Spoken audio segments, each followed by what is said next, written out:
Hi, welcome to the Breathe In Yoga YouTube channel. My name is Lindsay, and today we will be going over different props. So I have a whole bunch of different props just to the left of me, and we will go over some essentials and then some things that are optional and things that you might see in a yoga class or see in other yoga videos, and just to kind of understand what the use of them, what's the purpose of the prop. So to start off with, you basically, the number one thing you should always have is a yoga mat. A yoga mat is essential for safety, for also a little bit of comfort, and also it helps you with having a better grip. So to pick a yoga mat, you want something that's not too cheap, and you don't really need to go to anything too extreme or expensive. So this mat right here was actually a gift. I can't tell you how much it was, but you want to make sure that when you do give a little bit of a tug, it's not going to stretch. I did actually get like a $5 yoga mat, and when I pulled it like stretched, and that's not safe. If you're like in a downward dog position, your feet and arms are just gonna go wider and wider, and you're gonna just fall off the mat. So you want to make sure that the mat is comfortable as well, so that it has a little bit of cushion and it has some grip. So when you press into it, how far does your hand actually slip? It's not going to be 100% perfect. The higher brands are like really good for grip. Just normal yoga mats are going to have a tiny bit of slip, but it'll be fine for just starting off the practice. The next main big thing you'll want is yoga clothes. So they don't necessarily have to be yoga clothes, but you do want some comfortable, stretchy clothes.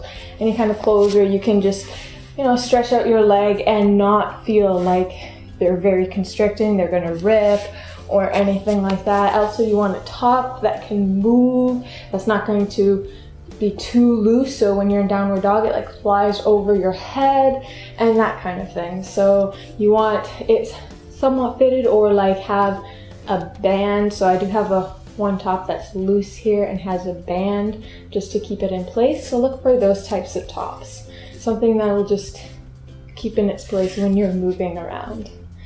And then the third most essential thing that you need for the yoga practice is water. So have either a cup if you're at home or a water bottle nearby, and I suggest taking like a fair amount of water before and after class, and only small sips during class if your throat gets kind of dry, or you seem to have a cough and that kind of thing. Then it's good to have the water nearby, but you also want to make sure you stay hydrated. It's actually will affect how deep you can go into stretch poses in yoga if you're well hydrated and if you have enough sleep. So those are just little tips there. The other things I'm going to mention are kind of more optional but really beneficial. So I'll go from kind of like the most secondary to like the least things that you're gonna really see. So the next ones I have here are yoga blocks. So these ones are cork blocks, but you can also get foam blocks just as well. And I'll leave some links down below in the description to some Amazon blocks that are decent enough for you to start your yoga practice. I personally went with the cork blocks because they're more sturdy, but they're actually a little bit less comfortable to sit on because there's not so much give in the block. So you want to look out for that. So if you're using them to sit on or to really help you with yoga poses, they're great to be the foam ones. And these ones are better if you're doing little extreme, like really lifting yourself up and all kinds of crazy things. So that's when you'll want to move on to the cork blocks. The next thing I have here is a yoga strap. So if you go to a yoga studio, they're most likely going to have blocks and straps available to you just to use in class. If you're on your own at at your home or someone else's home or wherever, then you'll want to have your own yoga strap and yoga blocks. Those are the most secondary type of equipment and props that you'll see in class. So this one I have here has a metal clip, so you basically just string it through, and that's how these work. So you can get plastic ones and metal ones. Doesn't really matter, the plastic ones are pretty strong. Metal is just a little bit stronger and it just looks nicer. This one is a little bit of an expensive kind of strap because it has a loop. They don't always come with a loop, but I thought I would really like to have a loop to just kind of put it around my foot, and then it won't tighten on my foot when I'm pulling. So those are the reasons why, but it shouldn't really matter because when you're using it, you can just do it double on there. So it shouldn't hurt your foot, but those are just some different options for using and having a yoga strap. So those are like the secondary ones. Also, if you want to invest in a yoga towel, so this yoga towel fits the entire length of the mat. You just put it over, and they have these little grips. So I don't know if you can see them, but they're little plastic kind of sticky grips. So I don't actually use this towel too much personally because I have a really good yoga mat that has a lot of grip. But if you're noticing a lot of issues with your mat and slipping, this is a good option to add onto your yoga mat.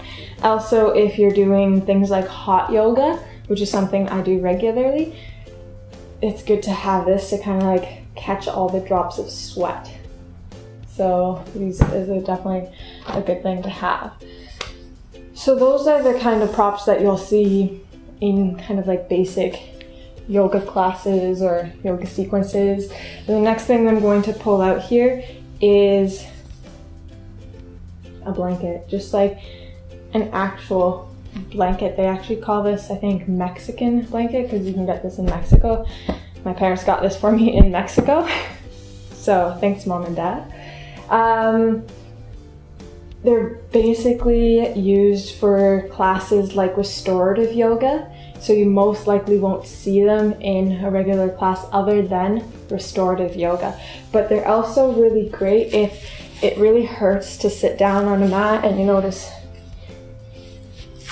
your sit bone might get a little numb and stuff. So this is just really comfortable to just sit on. Also to help kind of bring your knees down and all kinds of things.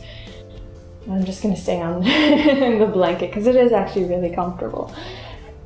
And then this is another prop that you will see in a restorative yoga class. This right here is called a bolster.